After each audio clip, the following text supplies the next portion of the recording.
Hi all, welcome. So இன்றைக்கி நான் ஒரு ஆர்டிஸ்ட்டாக மாறப்போகிறேன். ஆமாங்க. சார் நீங்கள் பார்க்குறீங்கள்ல இந்த வாலை தான் இன்னும் கொஞ்சம் நேரத்தில் நான் என்னென்னவோ மாற்ற போகிறேன். அது எப்படி வரப்போகுதுன்னு எனக்கும் தெரியல. ஸோ திடீர்னு இன்றைக்கி யோசிக்கும்போது ஏன் நம்ம ஒரு ஆர்டிஸ்ட்டாக ஆகக்கூடாதுன்னு யோசிச்சு தான் இந்த முடிவை நான் எடுத்தேன். எனக்கு தெரியும் இது ஒரு பயங்கரமான முடிவு தான், கஷ்டமான முடிவு தான். இந்த வாலுக்கும் சரி எனக்கும் சரி. ஆனால் ஏதாவது ஒன்று பண்ணி தானே ஆகணும் அப்படின்னு சொல்லி யோசிச்சுட்டு கான்ஃபிடென்ஸை வர வச்சுட்டு ஃபஸ்ட்டு ஒரு ட்ராயிங்கை பார்க்கலாம் அப்படின்னு பார்க்க ஆரம்பித்தேன். Like I started searching Pinterest, Instagram, வாட்ஸ்அப்பில் யூடியூப் எல்லாத்துலேயும் சர்ச் பண்ணிகிட்டு இருந்தேன். சர்ச் பண்ணிகிட்டு இருக்கும்போது தான் இந்த ஃப்ளவர் டிசைன் கிடச்சிது.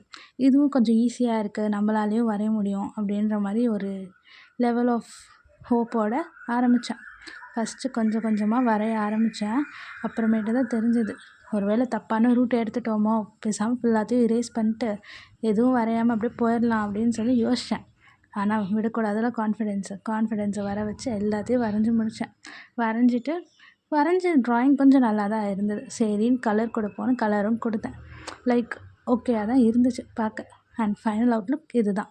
ஸோ நீங்கள் தான் சொல்லணும், இந்த ட்ராயிங் நல்லா இருக்கா இல்லை திரும்ப ரீபெயிண்ட் பண்ணுற ஆளாகவே நான் மாறணுமா அப்படின்றது. ஸோ இதை பார்த்து மறக்காமல் கமெண்ட் பண்ணுங்கள் எப்படி இருந்ததுன்னு. தேங்க்யூ ஃபார் வாட்சிங்.